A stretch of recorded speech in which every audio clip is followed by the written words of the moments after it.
Keep your pants on. Although it could be used as a distraction. Yeah, no. Any other ideas? Can you froth? I can froth. Can you twitch? Yeah, I'm pretty twitchy. All right. On my cue, you drop, froth, and twitch. While they're all distracted, we take off down one of them side halls. What about me? You take one for the team. Marvel's Guardians of the Galaxy is quite possibly the biggest surprise of 2021. What's up, guys? Veteran Gamer here. And if it wasn't evident by that cutscene, this game, without question, is of the similar quality to that of Insomniac Spider-Man, and is the game that Marvel's Avengers wishes it was. Kicking things off, if it wasn't obvious already, this game is incredibly visually stunning, with its excellent motion capture and facial animations. Playing on the PlayStation 5, you get two graphical modes: 4K at 30 frames per second with some visual enhancements, or 1080p 60 frames per second in the performance mode, which also happens to be the game's default setting.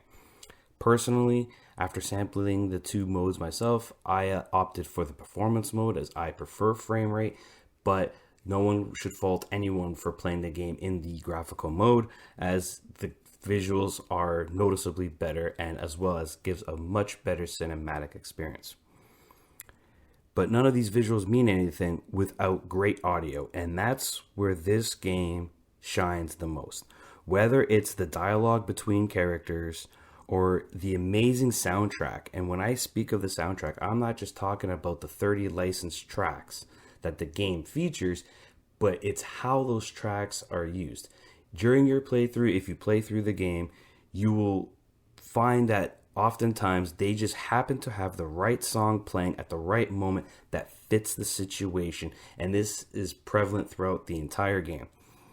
And it's unfortunate for streamers. I think if you're streaming this game, there is a streaming mode where they take off the licensed soundtrack, which is nice for streamers, but playing this game in that mode, you're doing yourself a disservice because the soundtrack really elevates this game.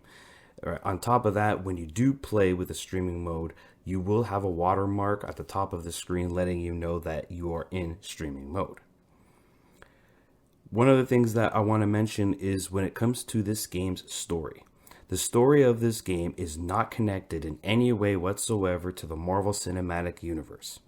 However, the tone of this game is similar to that of the James Gunn Guardians of the Galaxy films. Had this game not been a partial origin story of the Guardians of the Galaxy and had just like a continuation, this game could have been Guardians of the Galaxy 3. That's how good it is. That's how well they nailed the tone of this game. When it comes to the core gameplay, which is obviously very, very important, you only get to play as Star-Lord, and that is both a good thing and a bad thing. It is good because the story centers around Peter Quill, and it allows for a more direct narrative approach. However, the negative is that it does impede the gameplay. And what I mean by that is playing as Star-Lord, he only has basic attacks with pistols. You can change elemental damage once you unlock them to deal with certain enemies that have resistances. But other than that, you're just basically shooting, running around, and issuing commands to your other Guardians. The thing is, with the commands of the other Guardians, each Guardian that you have, they have their own niche. So, for example, Groot is a crowd control, and Rocket is area of effect damage. So they each have their own niche and their own usefulness. However, all their abilities that you can utilize are on cooldowns, and you're issuing commands. In short, the game itself, the way it plays, is very similar to that of the Mass Effect franchise, where you only control Shepard and you issue commands to your allies. It's very similar in that regard. And speaking of Mass Effect, this game also features dialogue options during certain scenes of the game. And much like Mass Effect, making decisions and depending on how things play out will affect your game down the road. So what's great about this is this adds a lot of replayability, especially since the game does feature a new game plus upon completion. One of the other things that I do like about the gameplay is the flight segments. You do get to pilot the Milano, in which I think the Milano is a really cool ship, so I was very happy that I got to fly that ship. The overall flight mechanics of the game are simple. They're nothing fancy, but they are effective and it's fun. And of course, as I stated, the Milano is just a cool ship. How do you not want to pilot it? Lastly, when it comes to the overall gameplay, is when you're not running around shooting or issuing commands, you will be leveling up your characters. The characters themselves level up with standard XP, and you will unlock skill points that you will use to unlock abilities. Now, these abilities go through all the characters. So you have to unlock all of the abilities across the board, and each character has 4 abilities that do 4 different things within their niche. So specifically, if I talk about Groot again, he is a crowd control type of character. So everything that he does is to affect the crowd and to maybe freeze them in place, to knock them off their feet, etc. That is his niche, where Rocket is specializes in AoE damage. So therefore, all of his things have an area of effect that deal damage to multiple enemies. There are also resources that need to be collected with this game, and these resources are specifically to upgrade Star-Lord himself, whether that's to give you extra HP, extra shields, etc. The resources that you will use, and you will find a workbench, you will use them to upgrade Star-Lord himself and only himself. As well, throughout the game, there is some puzzles to be solved. They're nothing fancy. They weren't frequent enough to be annoying, but they also weren't anything special to be any sort of challenging whatsoever. It was basically, get Drax to pick this item, do it here, or go this path, flip a switch. Nothing fancy. It was a way of breaking up the combat, if you will. On the medium difficulty for this game, it wasn't too challenging by any means, but there are moments where it can be challenging, and the balance of playing as Quill and issuing commands, you need to be on point, especially when you get into the later part of the game and you have all your elementals unlocked, and then you have to balance between, doing shock damage to this guy or frost damage to this guy.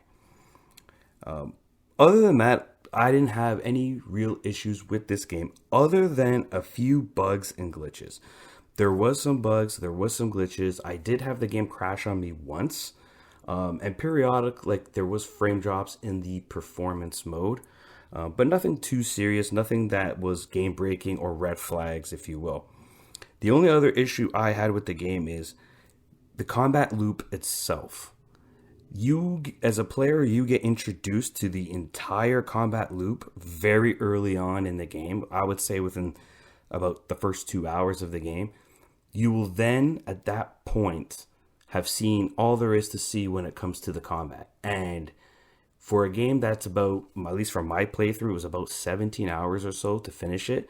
I mean, to see all there is to see in the combat within the first 2 hours and then just basically repeat it all the way through, it can make the combat stale. Thankfully, because as I spoke about earlier, how the game is written very well, and tonally it is nearly identical to the Guardians of the Galaxy films, it carries you all the way through. The combat is fun, it does get stale, but because of the cutscenes, the writing, the characters, the musical score, the game is just fun non-stop. The way I see it and the way I value this game is it surprised me. I went into this game with little to low expectations, especially with how Marvel's Avengers played out. And, this is published by Square Enix, just like Avengers. So I was iffy going into it. I am more than shocked to say that this game superseded all my expectations, and it is much better than I could have hoped for. And as a fan of Marvel Comics, as a fan of the Guardians of the Galaxy films, this game hit the spot to perfection. Like I said, the only game that is in the same conversation from a Marvel standpoint is Insomniac Spider-Man. Other than that, this may be like one of the best Marvel games ever produced, bar none. The authenticity, the tone on how it symbolizes very similar to the films is on point.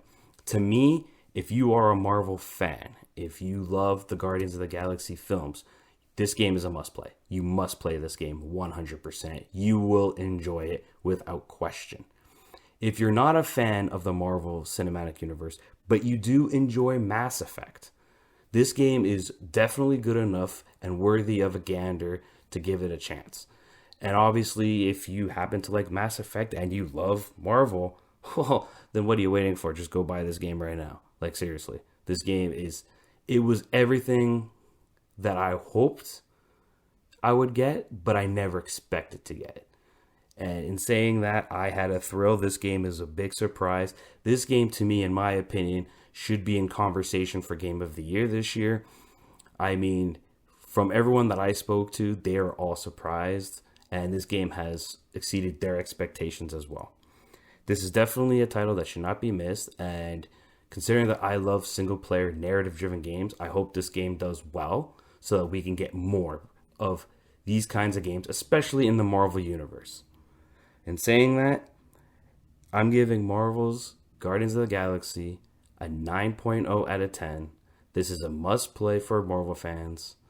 This is Veteran Gamer, and I hope to see you guys next time.